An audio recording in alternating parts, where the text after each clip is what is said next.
Good morning, students. Welcome to Blue Stars Higher Secondary School, Class 7, Subject English. In today's class, we are going to learn a beautiful prose lesson. The lesson name is Quality. This lesson was written by John Glassworthy. Yes, all of you take your English book, that is Honeycomb book. Then take page number 71. First, I read the lesson, then I explain the story. You should listen carefully. In between, I will ask some questions to you. Yes, let me start. Read the lesson.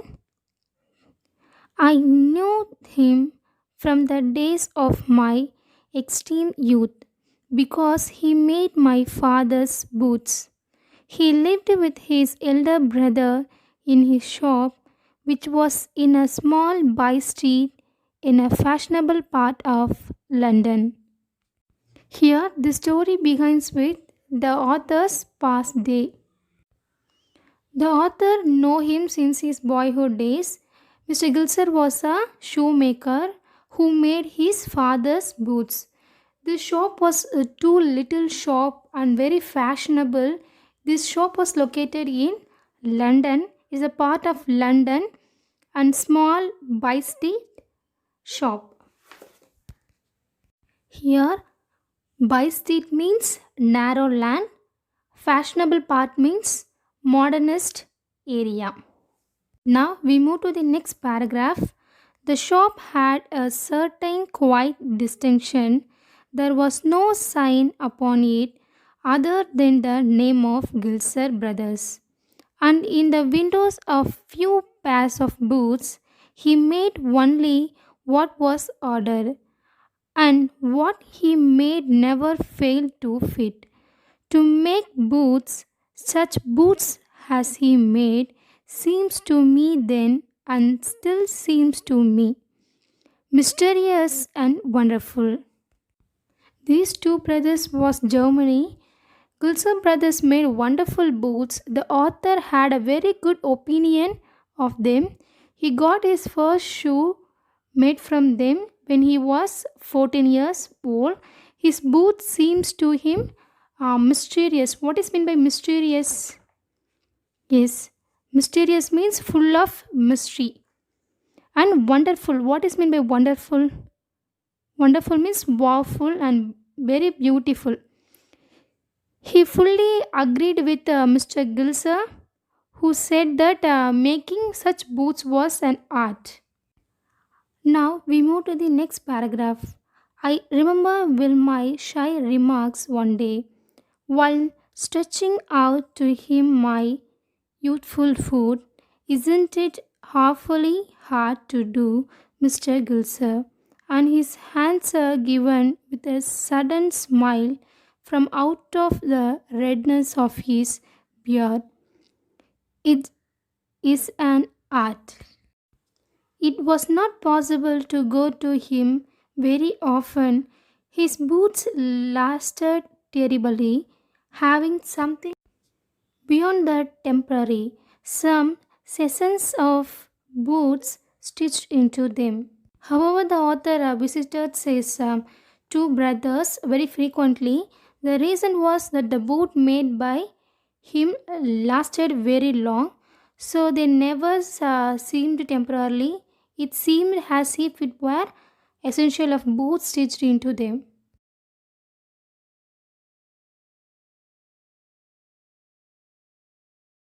Now we move to the next paragraph.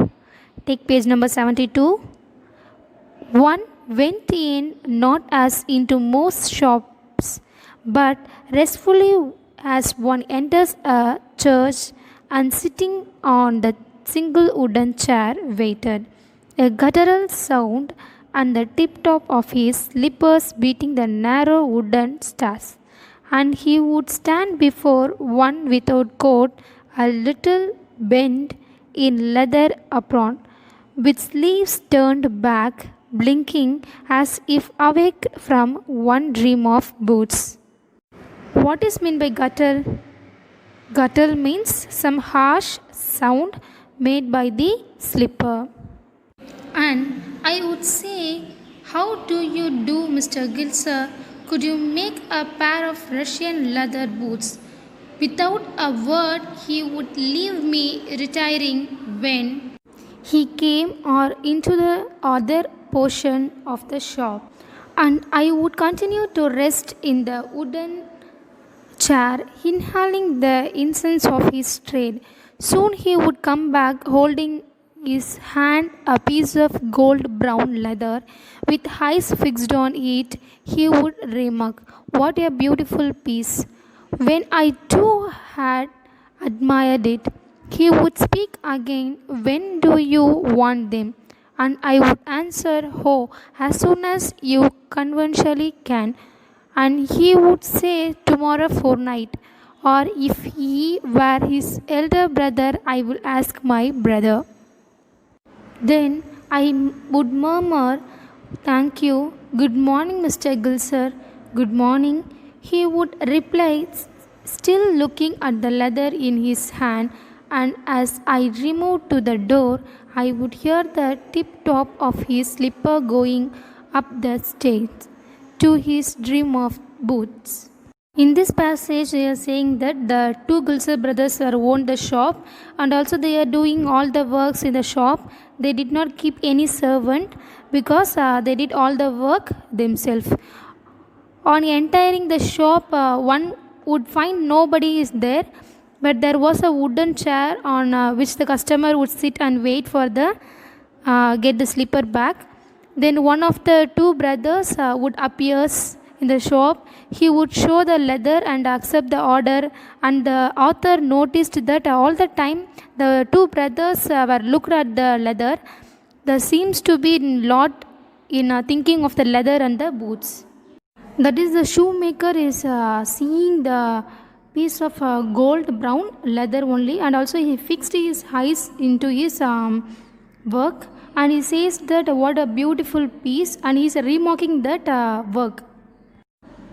When the author saw it, he also admired it, and he would speak again and again. Then the shoemaker asked him, "When do you want them?" Like that he asked, and he answered that as soon as you conventionally can. What is meant by conventionally? Conventionally means your wish. Like that the author replied. Then the Gulser brother said that tomorrow afternoon I return the shoes. Like that the Gulser brother said. Then the author murmured. Murmured means making some sound. He just murmured and said that thank you and good morning, Mr. Gilser. Like that he said. But the two brothers was not looking him, and he would show the leather and accept the order. And the author noticed all the time the leather only. The two brothers looked at the leather. They seemed to be lot in thinking of the leather and the boots, because they didn't concentrate on anywhere. Because they respect their work as much as possible. Now we move to the next page. Take page number 74. I cannot forget the day on which I had occasion to say to him, "Mr. Gilser, that last pair of boots creaked, you know." He looked at me for a time without replying, as if expecting me to withdraw or qualify the statement, then said, "I shouldn't have creaked." "I did, I'm afraid." "You got them wet before they would themselves found themselves." "I do not think so." At that he lowered his eyes as if hunting for memory of those boots, and I felt sorry I had mentioned this grave thing. "Send them back, I will look at them. Some boots are bad from birth. If I can do nothing with them, I take them off your bill." In this passage, they are saying that once the author told Mr. Gilser that a certain pair of boots are creaked, at first he couldn't believe that, and Mr. Gilser found it difficult to believe. However, when the author insisted, he asked him to send them back. He also promised there either to correct them or to take them off the bill. But Mr. Gilser seems hurt at that complaint, so the author felt sorry for having mentioned it. These are the things the author discussed in this passage. Now we move to the next passage. Once I went absent mindedly into his shop in a pair of boots brought in an emergency at some large firm. He took my order without showing me any leather, and I could feel his eyes penetrating. What is meant by penetrating? It means able to make a way through or into something. The inferior covering of my foot. At last he said, "Those are not my boots." The tone was not one of anger, nor of sorrow, not even of contempt, but there was in it something quiet that froze the blood. He put his hand down and pressed a finger on the place where the left boot was not quite comfortable. It hurts you there. Those big firms have no self respect. And then, as I something had given way within him, he spoke long and bitterly.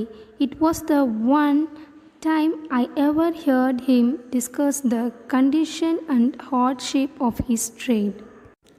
They get it all. They get it by advertisement, not by work. They take it away from us who love our boots. It comes to his presently I have no work. Every year it get less. And looking at his fine face, I saw things I had never noticed before. Better things and better struggles, and what a lot of grey hairs there seemed suddenly in his red beard.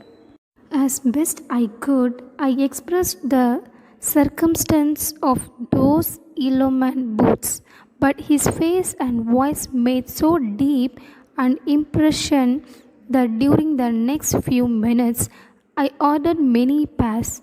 They lasted longer than ever, and I was not able to go to him for nearly 2 years. In this passage, the author says that once the brother went into the Mr. Gilser's shop, at the time he had no his feet, the shoes brought at some other frame. That day, Mr. Gilser believed in a strange manner. He took the order without showing the leather. But usually, Mr. Gilser used to show the leather, and then only he will accept the order. But in this case, he didn't show any leather, and he just accept that order. At last, he could not contain himself and pointed to the author's shoes. He said those were not his, and he spotted the finger on the shoe where the left boot was not quite comfortable. And also, Mr. Gilser, for the first time, he opened his heart before the author. He complained about those big frames. He was full of resentment against them. He said that those big frames was not brothers, but the quality of their shoes. They got all the business. He was bitter then in modern times. The advertisement has become important. The quality of the work did not seem to matter. On the time the peoples did not concentrated on the quality of the matter, but they give importance to the advertisement and big shop. And also he told the author he had almost completely lost his customers due to the some reason. For the first time, the author noticed a sign of the better struggle for survival on his face. Now we move to the next paragraph. It was many months before my next visit to his shop. This time it appeared to be his elder brother handling a piece of leather. Well, Mr. Gill, sir, I said, how are you? He came close and peered at me. I am pretty well, but my elder brother is dead. And I saw that it was indeed himself, but how aged and wan. And never before had I heard him mention his brother. Much shocked, I murmured, "Oh, I'm sorry." Yes, he answered, "He was a good man, he made a good boat. But he is dead," and he touched the top of his head where the hair had suddenly gone as thin as it had been on that of his poor brother to indicate, I suppose, the case of his death.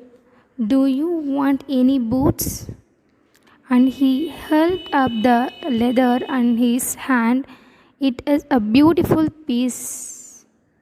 I ordered several pairs. It was very long before they came, but they were better than ever. One simply could not wear them out, and soon after that I went abroad. In this passage, the author says that once the author came to Mr. Gill's shop after a long time, he just find out that one of the two little shops had another name painted on it.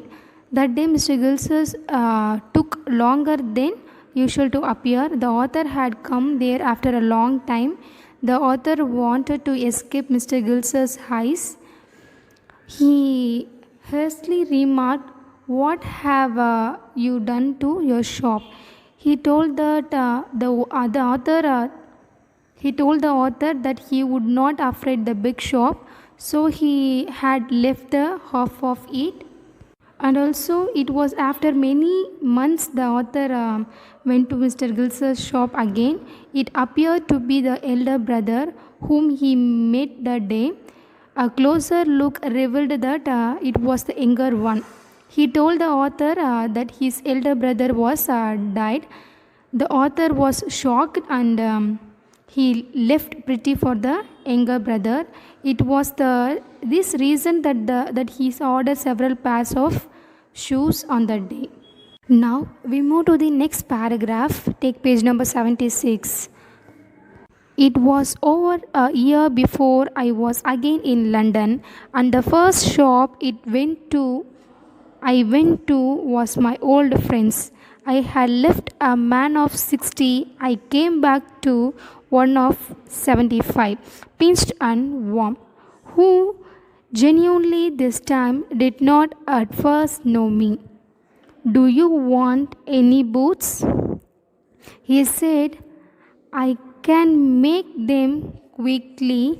It is a slack time." I answered, "Please, please, I want boots all around, every kind." I had given those boots up when one evening they came. One by one, I tried them on. I shaped and fit in finish and quality of leather they were, and the best he had ever made. I flew downstairs, wrote a check, and posted it at once with my own hand. It was after about an year that the author come to the shop. He found that Mr. Gilster had become very weak then. Though about 60, he looked in 75. He failed to recognize the author. The author ordered several pairs of boots again. He received them after a very long time. They seemed to be the best he had ever had. After received the shoes, he became very happy because the shoes were very beautiful and pretty, and also the author wrote check to Mr. Gilser. Now we move to the next paragraph. A week later, passing the little street, I thought I would go in and tell him how splendidly the narrow boat fitted. But when I came to where his shop had been, his name was gone. I went in very much disturbed. In the shop there was a young man with an English face. Mr. Gilser in? I said, "No, sir." He said, "No, but we can attend to anything with pleasure. We have taken the shop over." "Yes, yes," I said, "but Mr. Gilser, oh," he answered, "dead." "Dead? But I only received these boots from him last Wednesday week." In this passage, they are saying that a week later, the author happened to pass that way. He was disturbed to see that the name of Mr. Gilser was gone from that shop. Inside, he met a young Englishman was sitting. He told him that he had taken over the shop. On enquiry, he said that Mr. Gilser was dead. When the author heard that, he became very shocked. And also, according to this new owner, Mr. Gilser was a failure in business. The failure was caused by his innocence of quality. He would not let anyone share his work. Consequently, when he got an order, he took a long time to execute it. The customers did not like to wait. He lost all his customers. Then he never advertised even. He did not ever bother about the competition. He also used only the best leathers. So though he made the best boot in London, he died of starvation. Like that, the man said. From this lesson overs. Now we move to write how to write the classwork note based on this lesson quality. Is take your English classwork. Take the index page and start write the index. Serial number 13, the chapter name quality. Then take a fresh page and start writing the unit name. Unit 5, prose, lesson name quality. You should use pencil for mind map. Quality. He used to make boots only on order. Mr. Gilsers, he felt bad and ordered many pairs of boots instantly. The artist aimed, but with a better truth. The boots made by Gilser's brother were of supreme quality and lasted very long. Mr. Gilser was the shoemaker. Guttural, harsh and grating, inferior, lower in rank. Murmur, a low, continuous background noise. Now we move to the opposite part. Few, many, often, sometimes, little, large, quite, loved, slow, rapid. Now we move to the next part, that is make this sentence. Quality. We only sell top quality products. Next, boot. She kicked his boot under the table. The third one is little. The little man shook his black head. Now turn the page and start writing the fourth one. London. Can you tell me how do I dye London? The fifth one is leather. The leather has been treated with wax. After writing the making sentence, now we move to the answer the following. The first one is, what was the author opinion about Mr. Gilser as a bootmaker? The answer is, the author was highly impressed with the work of Mr. Gilser as a bootmaker. The boots made by Mr. Gilser used to have an exceptional fit. They were made only on orders and had the best materials. They lasted so long. After writing first question, move to the second question. Why did the author visit the shop so infrequently? The answer is the author visited the shop infrequently because the booths made by Mr. Gilser used to stay quite long. The third question is why did the author order so many pairs of boots? Did he really need them? The answer is the author got shocked and filled with sorry when he knew about the death of Mr. Gilser's elder brother. In order to help him, he ordered so many pairs of boots. No, he didn't really need them. Now we move to the last question. How does Mr. Gilser find that the author was not comfortable in the boots he gave him? The answer is Mr. Gilser would press a particular point with his fingers and would make out that the left boot was uncomfortable for the author. Then turn the page and write the fifth one. How do we know that Mr. Gilser was not an Englishman? The answer is we know Mr. Gilser was not an Englishman because he had English with a tone of his mother tongue. After writing this fifth question, write the sixth part answer in paragraph. The question name is, do you think Mr. Gilser was a failure as a bootmaker or as a competitive businessman? Write the lesson name, quality and the author name, John Glassworthy. And now we move to the answer part. Mr. Gilser was successfully as a bootmaker because his customers were immensely satisfied with the boot he made. This perfectly fit them and lasted long. Yes, he was a failure as a competitive businessman.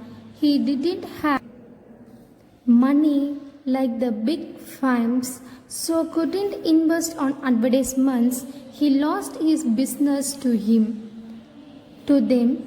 He took time in delivering the boots because he made them alone.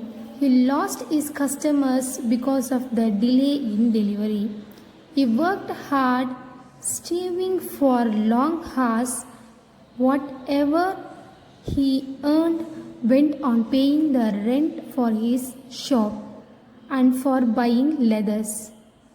He spent days of great penury. Yes, students, that's all. You have to write in neat with clean handwriting. Yes, thank you, students.